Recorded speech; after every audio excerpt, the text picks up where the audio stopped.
Money Vikings, welcome back to another episode of Money Viking Health. We're going to go through the 5 healthiest foods according to science that also taste great. And a lot of you that watch our channel know that we take a holistic approach to building wealth. And it's just much more than investing and stock picking and having good ETFs and having a good diversified portfolio. We also try to look at healthy foods, feeling the best we can, being as strong as possible, and we hope that we're a source of inspiration and information. That's our whole goal.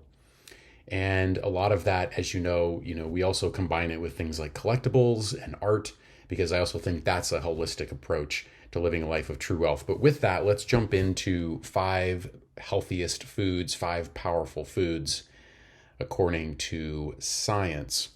So you can check out truewealth.moneyvikings.com, of course. That has our blog where we capture all this. We have an entire health section with years of our research and the things that we found and put together.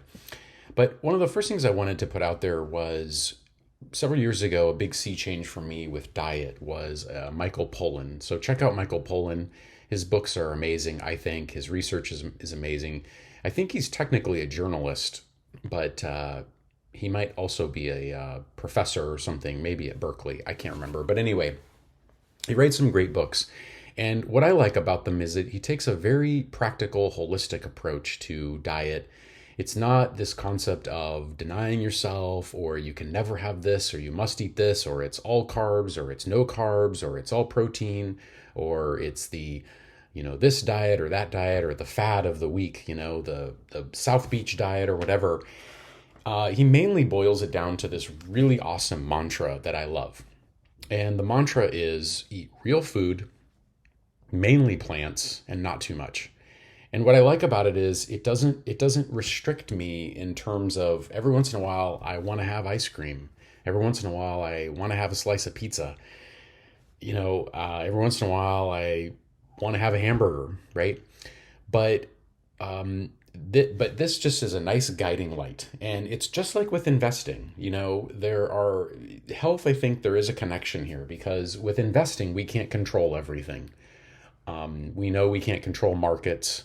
We sometimes can't control emergency expenses, or, something breaks on the house and goes wrong. Something breaks on a car, a health problem or scare. Major life things can really derail our best financial plans. The same thing goes for health. We don't control everything about our health, but there does seem to be core things that we can influence. And I feel like it's the same way with investing.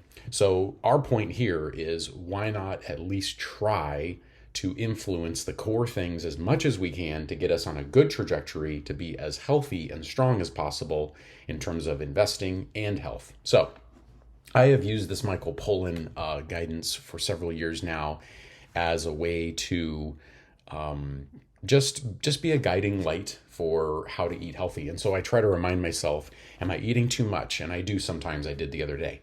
Am I eating too much? Am I full enough? Am I good? Can I step away, go on a walk? That's one thing. Do I have some vegetables on the plate, right? Are there some vegetables in this meal? That's critical as well. And the other thing is asking ourselves, are we eating real food? There's so much processed stuff that is basically, it's had all the nutrients pulled out of it.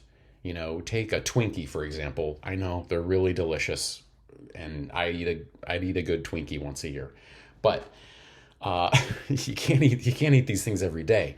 What they used to be, let's say a Twinkie used to be grain, and then there's sugar, of course, and there's maybe some cream or milk product or something in the middle. I don't know what it is. And then probably a bunch of really bad trans fats. So maybe that stuff at one point came from nature, but it's been so denatured. It's been so, all the nutrients out of the grain have been stripped away. The sugars have been refined into just this one simple sugar that spikes our insulin levels. And there's not a lot of nutrients in it. There's no vitamins. There's no minerals. There's no healthy fats. There's just these trans fats, which are awful and clog our arteries. So that's the first thing you ask yourself. is what I'm eating a real food? That's a fake food. That's not a food anymore. It's a product. So you got to ask yourself when you're looking at the plate. I ask myself, look at the plate, and I'm like, okay, is there some real food here? So I really like that.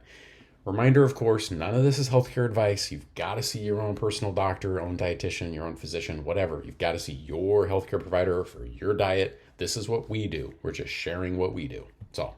Okay, so let's get into it. 5 healthiest foods. Number 1, leafy green vegetables. So no surprise here. Vegetables such as kale, spinach, collard greens, Swiss chard are rich in vitamins, minerals, and antioxidants. And they're also low in calories, but high in fiber. So leafy greens, you can't go wrong here. Clearly good for us. The antioxidants help our cells to repair the normal cell damage that's happening to us on a daily basis. And the vitamins and minerals are helping our system function properly. It's helping everything move and repair. We don't realize that on a micro level, there's all these things happening within our cells. There's like a world within us, which is amazing. I think there was a movie about that. But anyway, leafy green vegetables, number 1. Number 2, berries. Berries such as blueberries, strawberries, raspberries, blackberries are packed with antioxidants as well that help to protect us against cell damage. They're also rich in fiber and vitamins. So you see a common theme coming here. Berries, I try to get them in smoothies, try to eat them as much as possible.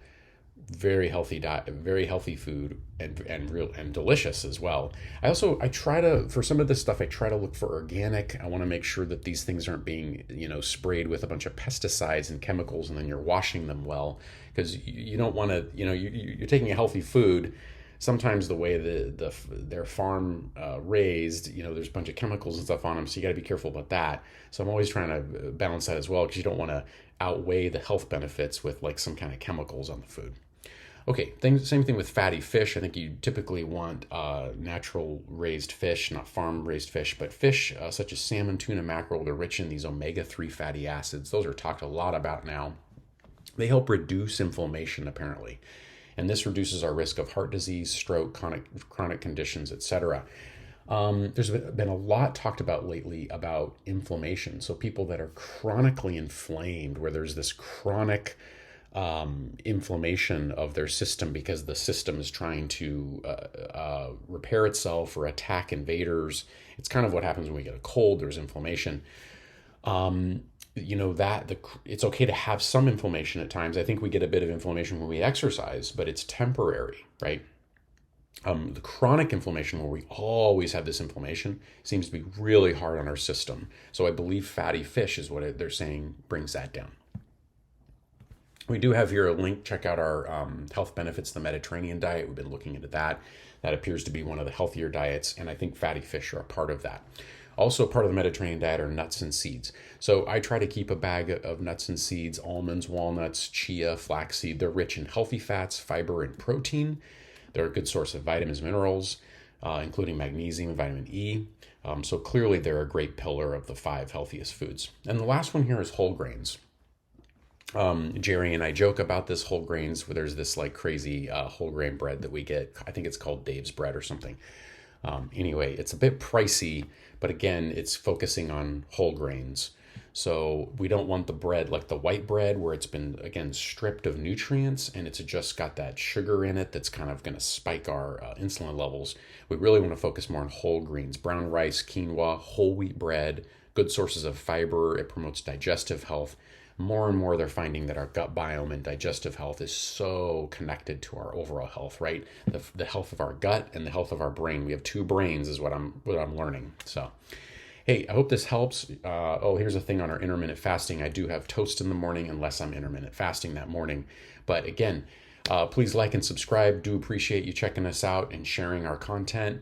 If you want to buy us a coffee, you can go on to our YouTube channel and you can buy us a coffee. There's not a lot of money in all this, so a couple bucks would be appreciated. Buy us a copy. We'll keep trying to make great content that makes your life healthier, wealthier, more fun, art, collectibles, all that great stuff. Thanks for tuning in. Talk with y'all later. Bye-bye.